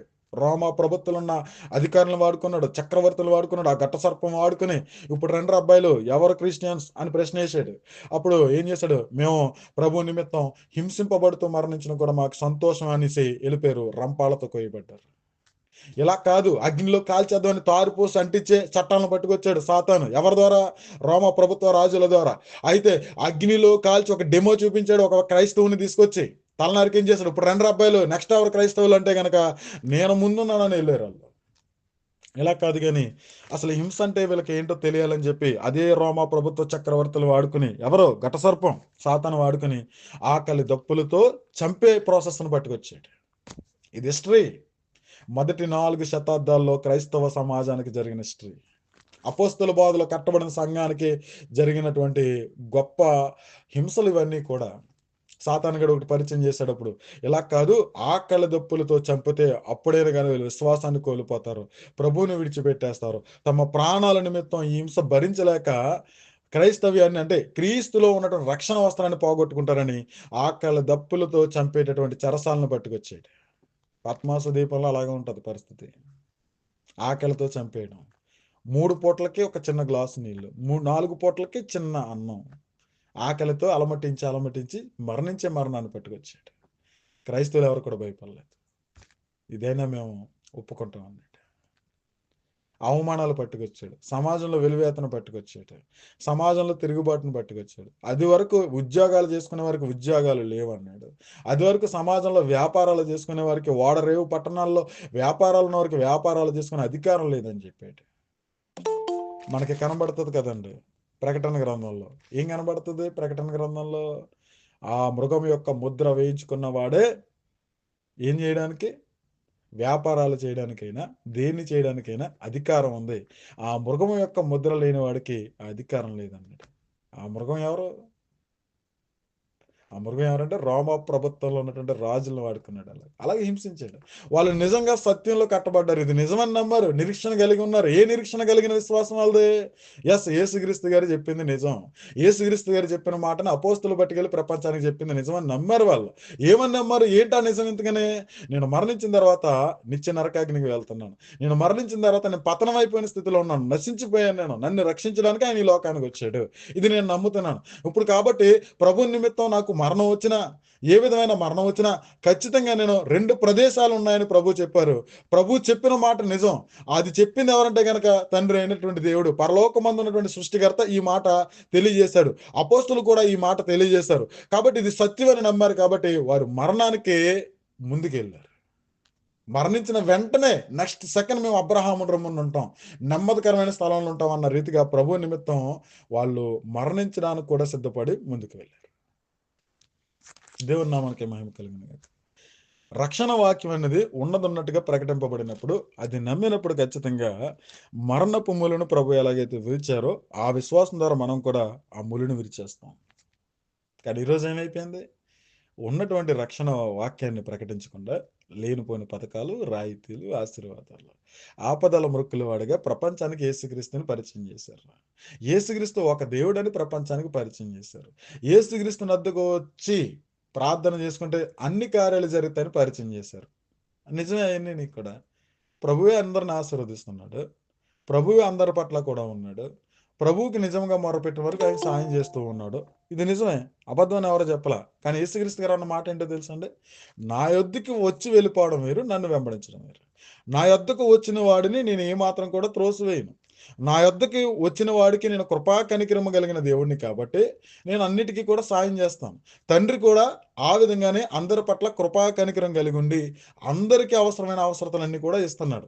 అదే విషయాన్ని యేసుక్రీస్తు గారు చెప్తారు కదా, ఆయన మంచివారి మీదను చెడ్డవారి మీదను తన దయావర్షాన్ని కురిపిస్తున్నాడు, నీతిమంతుల మీదను అనీతిమంతుల మీదను తన కృపను వెల్లడి చేస్తున్నాడు. ఆయన లోకాన్ని ఎంతగానో ప్రేమించాడు కాబట్టి ఇప్పటికీ కూడా ఆ జీవాన్ని, ఆహారాన్ని అన్నిటిని కూడా సమృద్ధిగా ఆయనే ఇస్తున్నాడు. ఆయనని చేయి విడిచిపెట్టినప్పటికీ కూడా, ఇష్టానుసారంగా బ్రతుకుతున్నప్పటికీ కూడా దేవుడు ఆయుష్కాలంలో అర్ధాంతరంగా ఎవరిని తీసుకోవడంలా మార్పు చెందుతారు, మారు మనసు పొందుతారని దీర్ఘశాంతం కలిగి ఉండి అందరి పట్ల కూడా కృపా కనికరం కలిగి ఉండి జీవాన్ని, ఆహారాన్ని అన్నిటిని కూడా సమృద్ధిగా ఇస్తున్నాడు. ఈ విషయాన్ని మనకి పాత నిబంధన గ్రంథాల్లో, కీర్తన గ్రంథాల్లో ఎక్కడ పడితే అక్కడ కనబడుతుంది. క్రొత్త నిబంధనల అపోస్తల కార్యాలు అయితే స్పష్టంగా పౌలు గారు చెప్తారు ఎథెన్స్ పట్టణంలో. అవును కదా. మరి ఇక్కడికి వచ్చేటప్పటికి ఏంటంటే కనుక ప్రభువుకి నిజంగా మొరపెట్టే వరకు సాయం చేస్తాడు. కానీ ప్రభు యొద్దకు వచ్చి వెళ్ళిపోవడం వేరు, ప్రభువుని వెంబడించడం వేరు. యేసుక్రీస్తు గారు అన్నారు, నా యొద్దకు వచ్చి వెళ్ళిపోయేవాడు నాకు పాత్రుడు కాదు, నా యొద్దకు వచ్చి వెళ్ళిపోయేవాడు పరలోక రాజ్యానికి వారసుడు కాదు, నా యొద్దకు వచ్చి నా యందు నిలిచియుండి నన్ను వెంబడించేవాడే పరలోక రాజ్యానికి వారసుడు. ఎంత తేడా ఉంది మాట. నా యొద్దకు వచ్చిన ప్రతి ఒక్కరికి కూడా కార్యాలు చేస్తానన్నాడు. యేసుక్రీస్తు తన యొద్దకు వచ్చిన అందరికీ కూడా కార్యాలు చేశాడు. ఎవ్వరికి కూడా చెయ్య వెనక తీలా. ఆయన రక్షింపనేరకుండానట్లు ఏ విషయం గురించి అయినా కానీ అడిగినప్పుడు ఆయన వారి మీద కనికరపడి జాలిపడి ఆయన కనికరం చెప్పిన, ఆయన కృప చెప్పిన, ఆయన ప్రేమను బట్టి అడగని వారికి కూడా స్వస్థతలు, అద్భుతాలు చేశాడు, కార్యాలు చేశాడు. అడిగిన వారికి కూడా చేశాడు. అందరి పట్ల కూడా ఆయన ప్రేమ కలిగి ఉన్నాడు. సో 4 సువార్తలలో ఆయన వద్దకు వచ్చి దావీదు కుమారుడా నన్ను స్వస్థపరచు అన్న వాళ్ళు ఉన్నారు. అదే 4 సువార్తలలో అసలు ఈయన ఎవరో తెలియకుండా ఉన్నప్పుడే బేతేస్తు కోనేరు దగ్గరికి వెళ్ళి స్వస్థపడగోరుచున్నావా అని చెప్పి ఒక మాట ద్వారా అద్భుతాన్ని కూడా చేశాడు. ఆయన అడిగిన వారికి చేశాడు, అడగని వారికి చేశాడు. కానీ ఆయన వెంబడించిన వారు మాత్రం 12 మంది ఉన్నారు. యేసుక్రీస్తు గారు ఏమన్నారు? నా యొద్దకు వచ్చి వెళ్ళిపోవడం వేరు, నా యొద్దకు వచ్చి వెళ్ళిపోవడం వేరు, నన్ను వెంబడించడం వేరు. నన్ను వెంబడించేవాడే నాకు పాత్రుడు, నన్ను వెంబడించేవాడే పరలోక రాజ్యానికి వారసుడు. ఇప్పుడు అందరూ కూడా ప్రభువునొద్దకి ఆపదల మృక్కుల వాడుగా వెళ్ళి వచ్చేయండి అన్న రీతిగానే సమాజాన్ని తీర్చిదిద్దారు. అన్న రీతిగానే ప్రభు అయిన యేసుక్రీస్తుని ప్రపంచానికి పరిచయం చేస్తున్నారు. కానీ ఇంత ముందు వరకు చెప్పుకున్న రక్షణ వాక్యం ఏదైతే ఉందో ఆ రీతిగా ప్రభు అయిన యేసుక్రీస్తుని పరిచయం చేయడంలా. అందుకనే ఈ రోజున నామమాత్రపు క్రైస్తవ్యం వచ్చేసింది. ఆచార సాంప్రదాయ సిద్ధాంతపరమైన భక్తి వచ్చేసింది. ఈరోజు క్రైస్తవ భక్తి అంటే సంఘానికి వెళ్ళడం, పాటలు పాడడం, వాక్యం వినడం, తిరిగి వచ్చేయడం అంతే. ఇంకెక్కడ కూడా క్రీస్తు గుణగణాలు మనలో కనబడవు. ఇంకెక్కడ కూడా మనలో క్రీస్తు కనబడ్డారు. లోక సంబంధమైన మనుషులు నడుచుకున్నట్లుగా నడుచుకుంటాం, ప్రకృతి సంబంధమైన మనుషులు నడుచుకున్నట్లుగా నడుచుకుంటాం, ఆత్మ సంబంధమైన మనుషుల వల్ల మనం నడుచుకోం. మనలో కోపాలు కలహాలు ఉంటాయి. కొరింథీయులకు రాసిన పత్రికలో స్పష్టంగా ఉన్నాడు, మీలో అసూయ కలహాలు ఉంటే గనక మీరు ప్రకృతి సంబంధమైన మనుషులే కదా. మీలో భేదాలు ఉన్నాయి, భిన్నాభిప్రాయాలు ఉన్నాయి, కుల భేదాలు ఉన్నాయి. ఇప్పుడు మనకైతే కుల భేదాలు ఉన్నాయి, ప్రాంతీయ భేదాలు ఉన్నాయి. అవునా కదా? నేను నిజమే మాట్లాడుతున్నాను. రక్షణ వాక్యం ఏదైతుందో ఆ రక్షణ వాక్యం అంగీకరించిన తర్వాత ఎలా జీవించాలనేసి దేవుని నీతి బయలుపరచబడుతూ ఉంటుంది. రక్షణ వాక్యం ఏదైతుందో అది ఉన్నది ఉన్నట్టుగానే ప్రకటింపబడాలి తప్ప కానీ యేసుక్రీస్తు నద్దకు ఎలాగైనా చర్చలోకి తీసుకొచ్చేయాలనేసి అబద్ధాలు చెప్పి తీసుకురాకూడదు. యేసుక్రీస్తు గారిని నన్ను ఆపదల మృక్కులు వాడుగా తీర్చిదిద్దానని చెప్పలా, నా యొద్దకు వస్తే అన్ని ఇస్తానని చెప్పండి అని చెప్పలా. ఆయన వచ్చింది మరణించడానికి. ఆ మృతుల పునరుద్ధానము ఏదైతే ఉందో, ఆయన మరణించి తిరిగి లేచిన వెనకాల ఉన్న రక్షణ వాక్యం ఏదైతే ఉందో అది ప్రకటించమన్నాడు ప్రపంచానికి వెళ్ళి. ఆ విధంగా నా యొద్దకు రావాలన్నట్టు. కానీ ఈరోజు ఏమొచ్చేసాయి, పెళ్లిళ్ళ కోసం బాప్తిసాలు వచ్చాయి. ఎవరు పెట్టుకున్నారు? అది మనుషుడు పెట్టుకున్నాడు. మనుషులు కల్పించిన పద్ధతిలో కొంతమంది మేము అభిషక్తులం సేవకులం అని చెప్పుకున్న వారు పట్టుకొచ్చారు. చంటి పిల్లల బాప్తిసం వాళ్ళే పట్టుకొచ్చారు. బాప్తిసం తీసుకుంటేనే నిత్యజీవం, లేకపోతే నరకానికి వెళ్ళిపోతామని బాప్తిసంలో రక్షణ ఉందన్న రీతిగా క్రియేట్ చేస్తారు. రక్షణ ఎందులో ఉంది? క్రీస్తులో ఉంది. క్రీస్తు మరణాన్ని విశ్వసించడం ద్వారా మనకు రక్షణ కలుగుతుంది. అలా విశ్వాసం ద్వారా రక్షణ పొందుకున్న మనల్ని దేవుడితో నిబంధన చేసుకున్న నిబంధనే బాప్తిసం. బాప్తిసంలో రక్షణ లేదు, క్రీస్తులో రక్షణ ఉంది. క్రీస్తులో రక్షణ పొందిన తర్వాత బాప్తిసం నిబంధన తీసుకోవాలని క్రమం పెట్టాడు. కాబట్టి ఇందులో మూలం ఏమై ఉంది? క్రీస్తు అయి ఉన్నాడు. కానీ ఈరోజు ఏమైపోయింది? బాప్తిసంలో రక్షణను పట్టుకొచ్చారు. అది కూడా అబద్ధం. ఇంకా క్రైస్తవ కుటుంబంలో పుట్టాను కాబట్టి చాలా సంవత్సరాలుగా సంఘానికి వెళ్ళిపోతున్నాను కాబట్టి బాప్తిసం తీసేసుకో అన్న రీతిగా బాప్తిస్తారు. అంతేనా? రకరకాలుగా పట్టుకొచ్చారు. కలిపి చెరిపేసాడు సాతాను. ఒక విషయం చెప్పనా, మరి ఇవన్నీ చేసింది ఎవరు అంటే అపవాది. అపవాది చేశాడు ఇవన్నీ. మనకి మత్తయి సువార్త 13వ అధ్యాయంలో ఒక మాట కనబడుతుందండి. ప్రభువా, నీ పొలంలో మంచి విత్తనాలు విత్తావు కదా, గోధుమ విత్తనాలు విత్తావు కదా, మరి అదే నీ పొలంలో నీ వ్యవసాయంలో గురుకులు ఎక్కడి నుంచి వచ్చాయి? గురుకులు ఎక్కడి నుంచి వచ్చాయి? ఇది అపవాది చేసిన పని. అపవాది ఎలా చేశాడు? అపవాది వచ్చి రే రెండు నాయన నా తరపున వాళ్ళందరూ కూడా వచ్చి అక్కడ నుంచి అంటారా సంఘాలు అంటాడా? లేదు. అపవాది కూడా బైబిల్ పట్టుకుని వస్తాడు. అపవాది కూడా వాక్యం పట్టుకుని వస్తాడు. వాక్యం పట్టుకుని వచ్చి ఏం చేస్తాడు? వాక్యాన్ని పక్కన పెట్టి కలిపి చెరుపుతాడు అనమాట. రోమన్ క్యాథలిక్స్ చేశారు కదా అలాగే. వాళ్ళ పరిచయం చేసినయే ఈ పండగలు, ఈ ఆచారాలు వాళ్ళ పట్టుకొచ్చినాయి అన్నీ. అక్కడి నుంచే పునాదులు వేయబడ్డాయి. వాళ్ళు ఎప్పుడు వచ్చారు? 4వ శతాబ్దం లాస్ట్లో వచ్చారు. ఎన్నో శతాబ్దం వరకు జరిగింది అది? 14వ శతాబ్దం వరకు రాజ్యాన్ని వెళ్ళారు వాళ్ళు, క్రైస్తవ రాజ్యాన్ని వెళ్ళారు. 12వ శతాబ్దం నుంచి కూడా తిరుగుబాటు చేశారు. జాన్ హుస్ అన్న వ్యక్తులు పోరాటం చేశారు. కానీ మార్టిన్ లూథర్ ద్వారా బయటకు తీసుకొచ్చాడు దేవుడు. మరలా ప్రొటెస్టెంట్ బైబిల్ అప్పుడు వచ్చింది, 66 పుస్తకాల బైబిల్. అంతకుముందు వారి సిద్ధాంతాలు వేరు, వారి పరిస్థితులు వేరు, వారి బాప్తిసాలు వేరు, వాక్యానికి పూర్తి భిన్నంగా చేశారు వాళ్ళు. మరలా 15వ శతాబ్దం నుండి సంపూర్ణ వాక్యం మనకు వచ్చింది. 11 సంవత్సరాలు, దగ్గరికి 11 శతాబ్దాలు, 1100 సంవత్సరాల పాటు భ్రష్టత్వాన్ని కలిగి ఉంది క్రిస్టియానిటీ. ఇది హిస్టరీ, సంఘ చరిత్ర ఇదంతా కూడా. కలిపి చెరిపేడు వాక్యం. సాతాను గాడు ఏం చేశాడంటే, క్రైస్తవుల్ని హింసించడం ద్వారా నాకు ఉపయోగం లేదు, మరణాన్ని పరిచయం చేస్తే వాళ్ళు మరణంకి వెళ్ళిపోతున్నారు, హింసలు పరిచయం చేస్తే హింసింపబడిపోతున్నారు, ఇలా కాదు వీళ్ళని మోసం చేయాలని చెప్పి కుయుక్తి పని ఏం చేశాడంటే రూపం మార్చుకున్నాడు, అవతారం మార్చుకున్నాడు, సంఘంలోకి వచ్చాడు, వేషధారతనంతో వచ్చాడు, పరిచారకుడు వేషం వేసుకుని వచ్చాడు, అబద్ధ బాధకుడిగా వచ్చాడు. వచ్చి ఏం చేశాడు? సత్యవాక్యానికి లేని వాక్యాన్ని కలిపి చెరిపేశాడు. అలా కలిపి చెరిపేడు వచ్చినవే పండగలు. క్రిస్టియానిటీలో వచ్చిన పండగలన్నీ కూడా అయ్యాయి. ఆరాధన, భక్తి అంటే ఇదే అన్న రీతిగా పట్టుకొచ్చేట. మన భక్తి అంటే ఏంటి? సంఘానికి వెళ్ళొచ్చాడు. అసూయలు, కోపాలు, కలహాలు, మత్తతులు అన్నీ ఉండడం, ప్రాచీన స్వభావాన్ని అనుసరిస్తూ జీవించడం భక్తి అంటే సంఘానికి వెళ్ళి రావడం. ప్రాచీన స్వభావాన్ని అనుసరిస్తూ జీవించడం భక్తి అంటే దేవుని పేరు చెప్పి మొదటగా దేవుని పేరు చెప్పి అన్ని కార్యక్రమాలు మొదలు పెడతాం. చివరికి వచ్చేటికి ఎలా ఉందంటే మన పరిస్థితి లోక సంబంధమైన మనుషుల వల్ల నడుచుకోవడం. ఈ విధంగా సాతాను ఏం చేశాడు? మాయ చేశాడు, కుయుక్తి పన్నాడు. అందులో ఉండిపోయారు అందరూ. ఆచార సాంప్రదాయ భక్తిలో ఉండిపోయింది క్రైస్తవ సమాజం. నిజమైన రక్షణ వాక్యం సంఘంలో కనబడడంలా. ఒక పిట్ట కథ చెప్తారు, ఒక బుట్ట కథ చెప్తారు, ఒక ద్రాక్ష పండ్ల తొట్టు కథ చెప్తారు, అయిపోయింది ప్రసంగం. కీర్తన గ్రంథం పట్టుకొస్తారు, ఆశీర్వాదం గురించి చెప్తారు, అయిపోయింది ప్రసంగం. సామెతల గ్రంథం పట్టుకొస్తారు, లేకపోతే అబ్రహాముని దీవించిన దేవుడు నిన్ను దీవిస్తాడు, యాకోబుని దీవించిన దేవుడు నిన్ను దీవిస్తాడు. క్రీస్తులో ఉన్న ఆశీర్వాదం గురించి మాత్రం చెప్పరు. క్రీస్తు ద్వారా ఈ విధంగా ఆశీర్వదించబడ్డారని చెప్పరు. క్రీస్తు ద్వారా రక్షణ వాక్యమైన ఆశీర్వాదం గురించి చెప్పరు. పరిశుద్ధాత్మ ముద్రలు పొందుకోవడం చెప్పరు. తీర్పును గురించి చెప్పరు. దేవుని ఉద్దేశాల గురించి చెప్పరు. సాతాన్ యొక్క కీర్తిని గురించి చెప్పరు. శత్రు యొక్క బలాబలగాలు ఏంటి, మన శత్రు అపవాది యొక్క బలాబలగాలు ఏంటి, సంఘ చరిత్ర మొదటి శతాబ్దం నుండి 2025 సంవత్సరం వరకు ఉన్నటువంటి సంఘ చరిత్ర పట్టుకొచ్చి చెప్పరు. మరి ఏం చెప్తారయ్యా అంటే, యాకోబుని దీవించిన దేవుడు నిన్ను దీవిస్తాడు, అబ్రహాముని దీవించిన దేవుడు నిన్ను దీవిస్తాడు. ఇది వాక్యం. విశ్వసించే వాళ్ళు కూడా దాని గురించి ప్రార్థనలో ఏమైపోయింది, రక్షణ వాక్యం మరుగైపోయింది. అపోస్తుల బోధ ఇది కాదు. అపోస్తుల బోధ స్పష్టంగా ఒకసారి మనం చూసుకున్నట్లయితే అపోస్తలుడైన పౌలు గారు స్పష్టంగా ఇప్పటి వరకు కూడా యేసుక్రీస్తు గారు చెప్పిన మాటలు మనం చూసుకున్నాం కదా, ఆయన మాటల్లో మనం చూసుకున్నటువంటి మాటలు మనం చూసుకున్నాం. ఇప్పుడు ఒకసారి రోమీలకు రాసిన పత్రిక 3వ అధ్యాయం ముగించేస్తాను. ఇంకో 20 minutes, 1 hour కంటే ఎక్కువ తీస్తాను. ప్రతిరోజు 1 hour చెప్తాను మీకు. రోమీలకు రాసిన పత్రిక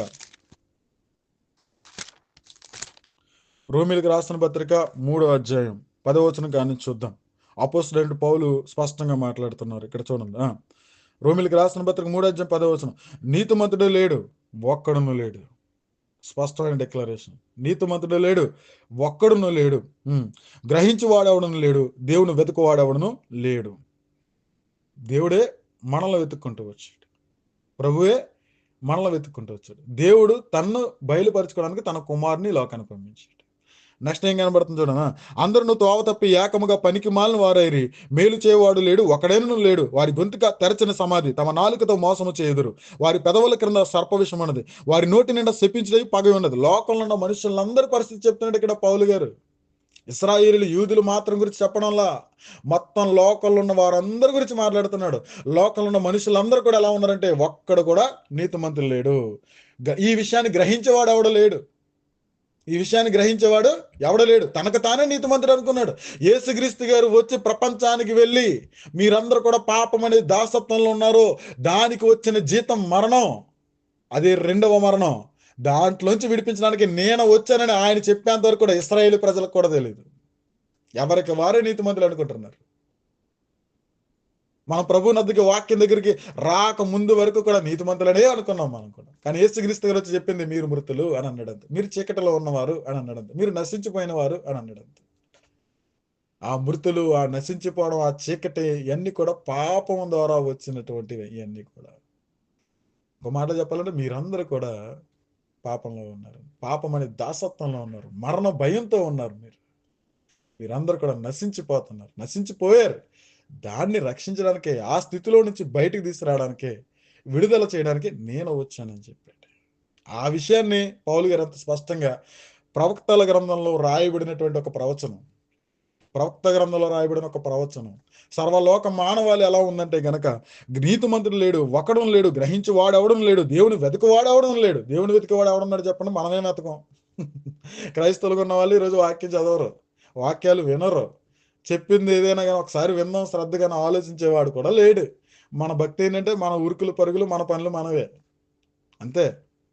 విందాం, తెలుసుకుందాం, బైబిల్ ఉన్నది ధ్యానిద్దాం, తెలుసుకుందాం, నిజమైన వాక్యం ఏంటో తెలుసుకుందాం, దాని గురించి ప్రయాసపడదాం ఆలోచన కలిగిన వాడెవడు లేడు. మా సంఘం మాది, మా డినామినేషన్ మాది, మా పద్ధతులు మావి, మా పండగలు మావి, ఇదే మా భక్తి. మరి వాక్యాన్ని ఎవరైనా చూస్తున్నారో? చూడటం లేదు. చాలా ప్రమాదకరమైన స్థితిలో ఉన్నారు ప్రజెంట్ క్రైస్టియానిటీ. ఎందుకంటే సాతాను తానే వెలుగుదూత వేషం వేసుకుని వస్తాడు. మోసపోకండి, శక్యమైతే ఏర్పరచబడిన వారిని సహితం మోసం చేస్తాడు. ఏర్పరచబడిన వారి సహితం మోసపరచబడడానికి, ఏర్పరచబడిన వారు సహితం మోసపోవడానికి అద్భుతాలు, ఆశ్చర్యక్రియలు, సూచక క్రియలు కూడా చేస్తాడు శక్యమైతే. మోసపోకండి అని చెప్పినప్పుడు వాక్యాన్ని ఎంత గట్టిగా పట్టుకోవాలి. ప్రకటన గ్రంథంలో ఒక సంఘం మోసపోయింది. ప్రకటన గ్రంథంలో ఒక సంఘం మోసపోతే డైరెక్ట్ ఆయన అన్నమాట, సాతాను కీర్తి మాకు తెలియదు అన్న రీతిగా ఉండకుండా, మీరు ఏదైతే రక్షణ మీ దగ్గరికి వచ్చిందో ఆ రక్షణ వస్త్రాన్ని గట్టిగా పట్టుకోండి, ఆ రక్షణ చేపట్టి ఉండండి అని స్పష్టంగా మాట్లాడారు ఆయన.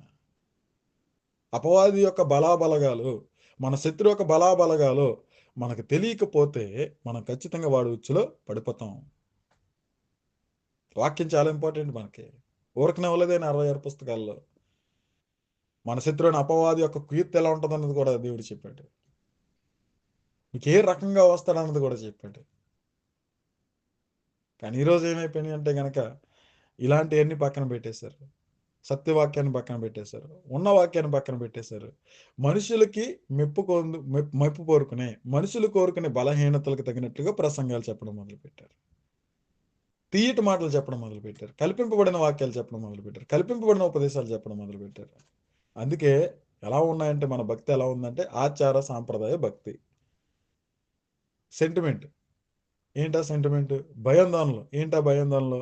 ఈరోజు ఉపవాసం ఉండాలి, లేకపోతే ఏదో జరిగిపోద్ది, నేనేదో దేవునికి ఇవ్వాలి, లేకపోతే ఆయన నా మీద కోపగించేస్తాడు. అవునా కాదు చెప్పండి సార్? సెంటిమెంట్. ఈరోజు మందిరంకి వెళ్ళకపోతే నా మనసు అసలు బాగోదండి. మనసు నిండానేమో వాక్యం ఉండదు, కానీ వెళ్ళకపోతే నా మనసు బాగోదండి. ఆచార సాంప్రదాయ భక్తి. ఆచారంగా ఇది చేసి ఇదే నా భక్తి అంతే. కానీ ప్రభు అది కోరుకోవాలా. ప్రభు ఆ విధంగా రమ్మని అనలా. అది కోరుకోలేదు ఆయన. తండ్రి కూడా అది కోరుకోవాలా. అపోస్తులు కట్టినట్టు సంఘాలు ఎలా ఉన్నాయంటే నిజంగా చాలా అమోఘంగా ఉన్నాయి. బీదవాడు స్థితిలో ఉండి సంతోషించాడు ప్రభువులు. ధనికుడు తన ఉన్నత దశ యందు అతిశయించాడు, ధనాన్ని బట్టి కాక. శ్రమలు వస్తున్నా, హింసలు వస్తున్నా, ఏం వస్తున్నా దేవునికి కృతజ్ఞతాస్తుతులు చెల్లించారు. కానీ మనకేం చేశారు? మనకు వచ్చే శ్రమలు ఎటువంటి అంటే తలపోట్లు, జ్వరాలు, లేకపోతే చిన్న చిన్న అప్పుల సమస్యలు. దీని గురించి మనం కన్నీరు కార్చేస్తాం, ఉపవాస ప్రార్థన చేసేస్తాం. తీసేయండి దేవా, ఇది తట్టుకెళ్ళిపోతున్నాను. అలా కాకుండా మన కళ్ళెదురకుండా ఒక నరికేసి నెక్స్ట్ మీలో రేపు ఒక నేసేస్తాను రా అని అనడానికి రోమ ప్రభుత్వ కాలంలో అప్పుడు ఇంకెలా ప్రార్థన చేస్తారో మన వాళ్ళు. ఎందుకు ఈ విషయాలన్నీ కూడా చెప్తున్నానంటే గనక సాతాను మాయ చేశాడు, సాతాను మోసం చేశాడు. కాబట్టి ఆ కుయుక్తిని మనం తెలుసుకోవాలి. ఆచార సాంప్రదాయ భక్తులు ఎవరు కూడా ఉండకూడదు. దేవుడు స్వతంత్రాన్ని ఇచ్చాడు. ప్రభు యేసుక్రీస్తు గారు స్వతంత్ర నియమాన్ని పెట్టాడు. ఆ స్వతంత్రంలో నువ్వు ఎలా భక్తి చేయాలన్నదే ప్రభు చెప్పారు. పరిశుద్ధాత్మను అన్నింటినీ కూడా మనకి వివేచింపజేస్తాడు. ఆత్మ సంబంధమైన వివేకాన్ని, దేవుని గురించిన జ్ఞానాన్ని మనకు తెలియజేస్తాడు. అన్ని పరిస్థితులను కూడా మనకి జ్ఞానాన్ని ఇస్తాడు. ఎలా నడుచుకోవాలి, ఎలాంటి పరిస్థితులు కలిగి ఉండాలన్నది. అవన్నీ కూడా సువార్తలలోను పత్రికలలోను స్పష్టంగా లిఖించబడ్డాయి. ఇక్కడ పౌలు గారి ప్రసంగం దగ్గరకు వచ్చినప్పటికి ఒకసారి మనం చూద్దాం. 12వ వచనం కానీ చూసినట్లయితే, అందరూ త్రోవ తప్పి ఏకముగా పనికి మాలిన వారైరి, మేలు చేయవాడు లేడు, ఒక్కడైనా లేడు. వారి గొంతుక తెరిచిన సమాధి, తమ నాలుకతో మోసము చేయుదురు. వారి పెదవుల కింద సర్ప విషం ఉన్నది. లోకల్ ఉన్న మనుషులందరి గురించి మాట్లాడుతున్నాడు. అలా మాట్లాడుతూ ఇంకేం మాట్లాడుతాడో చూద్దాం ఒకసారి. ముగించేస్తానమ్మా, ఎవరు ఇబ్బంది పడదు. వారి నోటి నిండా శపించడయు పగయు ఉన్నవి, రక్తము చిందించుటకు వారి పాదములు పరిగెత్తుచున్నవి, నాశనమును కష్టమును వారి మార్గంలో ఉన్నవి, శాంతి మార్గము వారు ఎరుగురు. 18వ వచనం చాలా ఇంపార్టెంట్. వారి కన్నుల ఎదుట దేవుని భయం లేదు.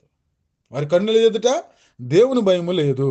ప్రతి నోరు మూయబడినట్లును, సర్వలోకము దేవుని శిక్షకు పాత్రకు మగినట్లును, ధర్మశాస్త్రము చెప్పుచున్న వాటన్నిటిని ధర్మశాస్త్రముకు లోనైన వారితో చెప్పుచున్నదని ఎరుగుదుము.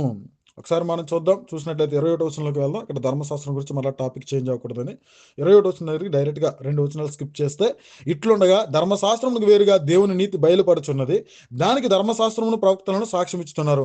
అది యేసుక్రీస్తునందలి విశ్వాస మూలమైనదే, నమ్ము వారందరికీ కలిగి దేవుని నీతి అయి ఉన్నది.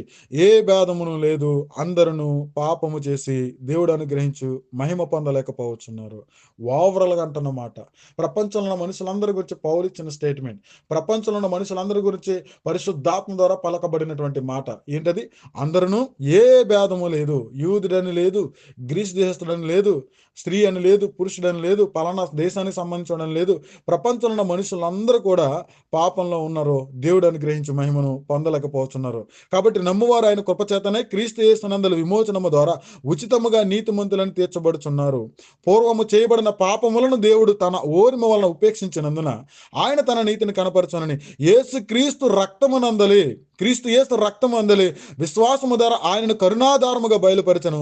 దేవుడు ఇప్పటి కాలమందు తన నీతిని కనబరచు నిమిత్తము, చూడండి, దేవుడు ఇప్పటి కాలమందు తన నీతిని కనబరచు నిమిత్తము తాను నీతిమంతుడును యేసునందు విశ్వాసము గలవాని నీతిమంతునిగా తీర్చువాడనే యునుటకు ఆయన అలాగు చేసెను. స్పష్టంగా ఒక మాట చెప్తున్నాడు. ఏంటంటే గనక క్రీస్తునందు విశ్వాసం ద్వారా మనకు పాప క్షమాపణ, నీతిమంతులు అవుతున్నాం, అదే రక్షణ అని చెప్తున్నాడు. నిత్య జీవానికి నువ్వు వెళ్ళాలంటే నువ్వు నీతిమంతుడై ఉండాలి. పరిశుద్ధత నీలో ఉండాలి, యథార్థత నీలో ఉండాలి. అది మనలో లేదు, మనం ఎక్కడ సంపాదించుకోవాలి. అది దేవుడు ఉచితమైన కనికరం చెప్పిన తన కుమారుని రక్తం ద్వారా దాన్ని మనకు దయచేశాడు. ఆయన కుమారుని రక్తం ద్వారా అవన్నీ కడిగేశాడు. కాబట్టి నువ్వు విశ్వసించడం ద్వారా నువ్వు నీతిమంతుడు అవుతున్నావు. నువ్వు విశ్వసించడం ద్వారా రెండవ మరణంలోనికి వెళ్లకుండా నిత్య జీవంలోకి వెళ్తున్నావు. ఇదే నిత్య జీవం నుండి నిత్య జీవంలోనికి నడిపించే రక్షణ, నిత్య నాశనం నుంచి బయటికి తీసుకొచ్చే రక్షణ ఏదైతే ఉందో ఆ రక్షణ ఈక్వల్ టు యేసుక్రీస్తు శిలువ యొక్క మరణం. ఈరోజు రక్షణ గురించి మీకు చెప్తానన్నాను. కాబట్టి మీరు బాప్తిస్మం ఇప్పుడు ఈ విధమైన రక్షణ వాక్యాన్ని బట్టి తీసుకున్నారా, పెళ్లిళ్ళ కోసం తీసుకున్నారా? ఇది ప్రశ్న. మీరు ఇప్పుడు ఈ విధమైన వాక్యం విని సంఘంలో చేర్చబడ్డారా, లేకపోతే ఇటువంటి అపోస్తుల బోధ విని, లేకపోతే బైబిల్లో ఉన్న సంగతులు విని, యేసుక్రీస్తు గారు చెప్పిన సంగతులు విని ఈ రీతిగా విశ్వాసం ద్వారా రక్షణలోకి చేర్చబడ్డారా, సంఘంలో చేర్చబడ్డారా, క్రైస్తవులుగా పిలువబడుతున్నారా, లేకపోతే క్రైస్తవ కుటుంబంలో పుట్టాను కాబట్టి క్రైస్తవుడు అనుకున్నారా? క్రైస్తవ కుటుంబంలో పుట్టినంత మాత్రం క్రైస్తవుడు కాడు. క్రీస్తును స్వరక్షణగా అంగీకరించాలి. క్రీస్తుని గురించి ఖచ్చితంగా పరిశుద్ధాత్మ దేవుడు వాక్యాన్ని తెలియజేస్తాడు. ఆ వాక్యాన్ని విశ్వసించాలి. ఆ వాక్యం ఏంటన్నది ఈరోజు మనం చూసుకున్నాం. క్రైస్తవ కుటుంబంలో పుట్టినంత మాత్రం క్రైస్తవుడు కాలేడు. ఖచ్చితంగా క్రీస్తుని స్వరక్షణగా అంగీకరించాలి. స్వరక్షణగా అంగీకరించడం అంటే ఇప్పుడు దాకా చెప్పుకున్నామే, పాపము, దాని మరణము, ఆ రెండవ మరణము, నశించిపోయిన స్థితి, దాన్ని బయటికి తీసుకొచ్చే స్థితి, యేసుక్రీస్తు గారి మరణం దేని గురించి జరిగింది. ఈ విధమైన విశ్వాసాన్ని ఉంచడం ద్వారానే మనం మారు మనసు పొందుకుంటాం. ఇది నమ్మడమే. ఇది ఎప్పుడైతే నమ్మావో అప్పుడు నీ పాపాలు క్షమించబడతాయి. అదే నీకు నూతన జీవం, క్రొత్త జీవం, క్రొత్తగా జన్మించడం, దేవుని రాజ్యంలో ప్రవేశపెట్టబడడం. ఈ విధంగా నువ్వు బోధింపబడి ఈ రక్షణ వాక్యాన్ని విశ్వసించి ఈ విధంగా నువ్వు సంఘంలో చేర్చబడ్డావా, లేకపోతే క్రైస్తవ కుటుంబంలో పుట్టానని సంఘంలో ఉన్నాను అనుకుంటున్నావా, లేకపోతే పెళ్లిళ్ళ కోసం బాప్తిసాలు తీసుకున్నారా, లేకపోతే ఎన్నో సంవత్సరాల నుంచి సంఘానికి వెళ్తానని బాప్తిసం తీసుకున్నారా? ఏ విధంగా సంఘంలో చేర్చబడ్డావు? ఎత్తబడే రాజ్యంలో అంటే ఖచ్చితంగా ఇదే రక్షణ వాక్యం, ఇదే క్రమం. అపోస్తులు ప్రకటించింది ఇదే, పేతురు ప్రకటించింది ఇదే, పౌలు ప్రకటించింది ఇదే, బర్నబా ప్రకటించింది ఇదే, సుమయోను ప్రకటించింది ఇదే, తిమోతికి ప్రకటించింది ఇదే, తీతుకు ప్రకటించింది ఇదే, స్త్రీలు ప్రకటించింది ఇదే, అందరూ ఇదే ప్రకటించారు. అదే మనకి ఇక్కడికి వచ్చింది. ఇది ఎంతవరకు ప్రకటించబడుతుంది? రెండో రాకడ వరకు కూడా ఇది ప్రకటింపబడుతుంది. కానీ ఇప్పుడు ఏమైపోయింది? 20% ఈ వాక్యం ఉంది, 80% అబద్ధ బోధ ఉంది. ఆపదల మృక్కుల వాడుగా ప్రభుని చూపించారు. ఒక దేవుడి కింద ప్రపంచానికి పరిచయం చేశారు. కష్టాలు తీరిపోతాయన్న రీతిగా ప్రభువుని పరిచయం చేశారు. కానీ అపోస్తుల బోధ ఆ విధంగా పరిచయం చేయాలి. భేదవారి మధ్య దగ్గరికి వెళ్ళాడు, ధనికుల దగ్గరికి వెళ్ళాడు, రాజగృహాల్లో ఉన్న వారి దగ్గరికి వెళ్ళాడు, అధికారుల దగ్గరికి వెళ్ళాడు, సైనికుల దగ్గరికి వెళ్ళాడు, వ్యాధిగ్రస్తుల దగ్గరికి వెళ్ళాడు. అందరికీ కూడా సమానంగా ఒకే వాక్యాన్ని ప్రకటించాడు. ఐశ్వర్యవంతుని ఇంకా దేవుడు నిన్ను ఆశీర్వదించాడు, దేవుడు ఇంకా ఆశీర్వదిస్తాడు, దేవుడికి కానికి అని ప్రకటించలా. భేదవాడి దగ్గరికి వెళ్ళి నువ్వు నూరంతలుగా ఆశీర్వదించబడతావని ప్రకటించలా.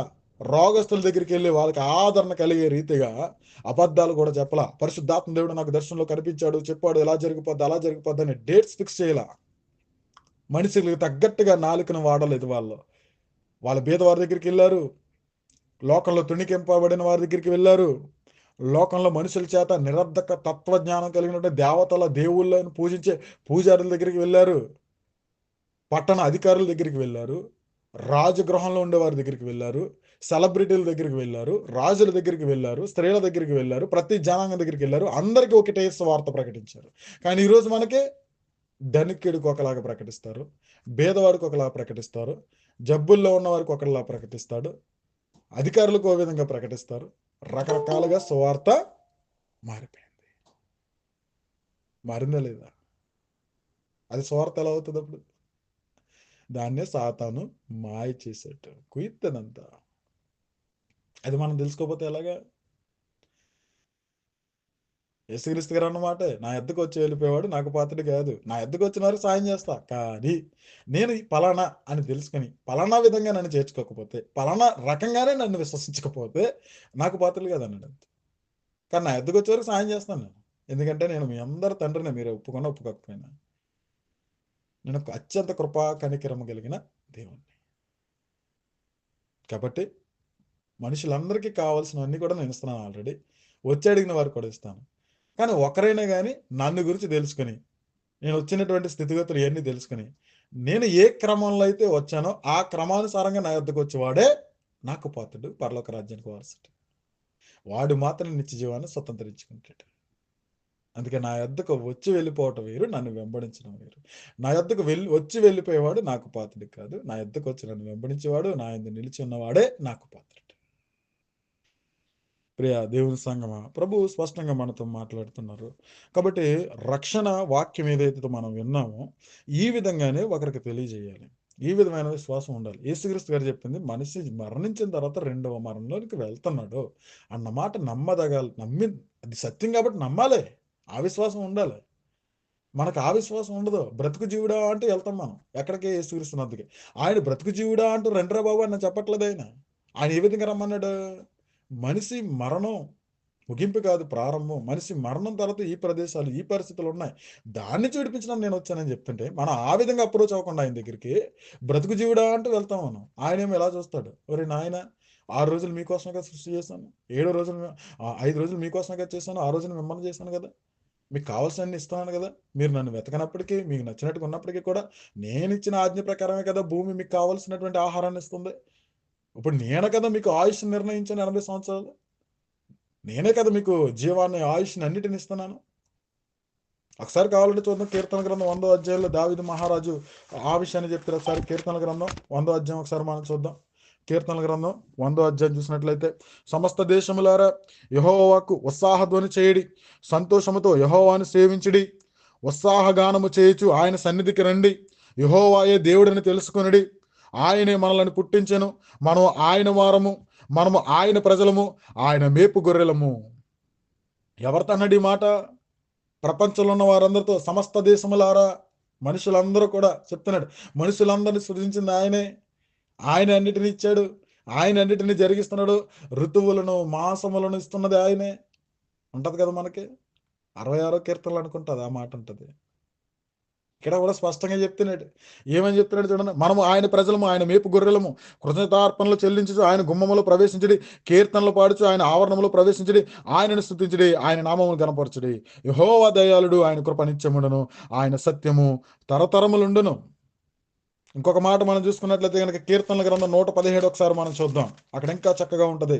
కీర్తనలో అతి చిన్న కీర్తన 117వ కీర్తనలో స్పష్టంగా ఇక్కడ కూడా బాగుంటుంది చూడండి. యెహోవా కృప మన ఎడల హెచ్చుగానున్నది, ఆయన విశ్వాస్యత నిరంతరము నిలుచును, కాబట్టి సమస్త అన్యజనులారా యెహోవాని స్తుతించుడి, సర్వజనములారా ఆయనను కొనియాడుడి, యెహోవాని స్తుతించుడి. యెహోవా దయాళుడు, ఆయన కృప నిత్యము నిలుచును. ఆయన దయాళుడు కాబట్టే, ఆయన కృప కలిగిన వాడు కాబట్టే మనం ఉగ్రత పాత్రలుగా ఉన్నప్పటికీ కూడా మన మీద ఉగ్రత చూపించాలి, మనం లయం చేయాలని అనుకోలేదు, కానీ రక్షించడానికి ఆయన కుమారుని పంపించాడు, రక్షించడానికి ఆయన హస్తాన్ని చాపాడు. ప్రపంచంలో ఉన్న మనుషులందరికీ కూడా ఆయుష్ను, జీవాన్ని అన్నిటినిచ్చి పోషించుతున్నది ఆయనే. ఆయన ప్రజలము, ఆయన మేపు గొర్రెలని సమస్త జనులతో అంటున్నాడు ఈ మాట. మనం ఏం చేస్తాం? ఇప్పుడు యేసుక్రీస్తు దగ్గరికి ఎలా వస్తాం? ఇతరులు వారి వారి దేవుళ్ళ దగ్గరికి వెళ్తారే, బ్రతుకు జీవుడా మాకు అది కావాలి ఇది కావాలని, అదే రీతికి వెళ్తున్నాం. ఆయనేమో మీకు కొదువై ఉన్నది ఏంటో తెలుసా? రక్షణ. మీకు కొదువై ఉన్నది ఏంటో తెలుసా? నీతి, యథార్థత, పరిశుద్ధత.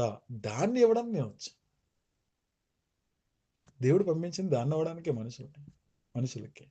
కానీ ఇది ప్రకటించబడడం లేదు.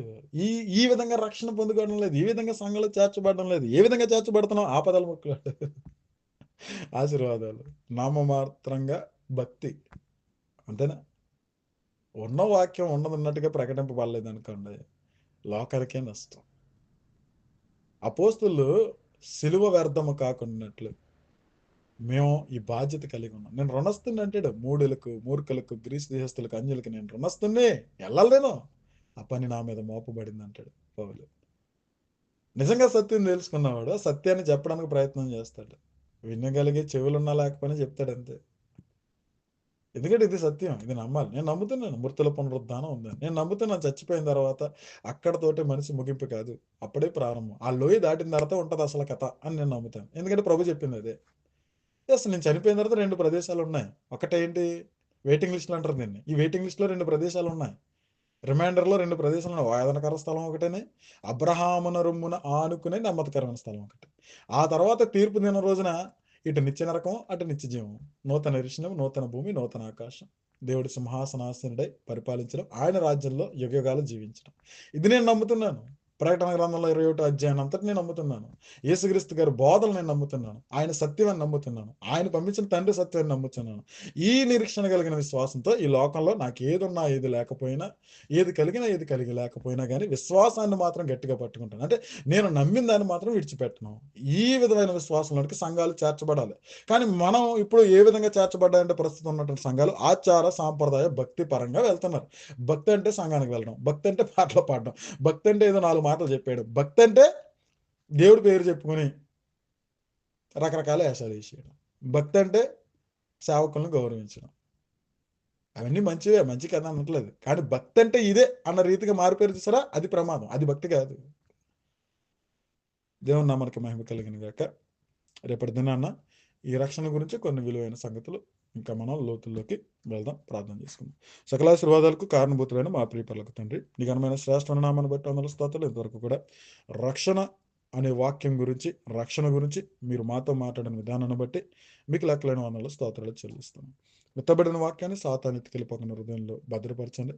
మహిమ ఘనత ప్రభావాలు మీరే పొందుకోమని మా ప్రభువును రక్షకుడైన యేసుక్రీస్తు నామములో అడిగి వేడుకొనుచున్నాను తండ్రి. ఆమేన్. అందరికీ వందనాలు.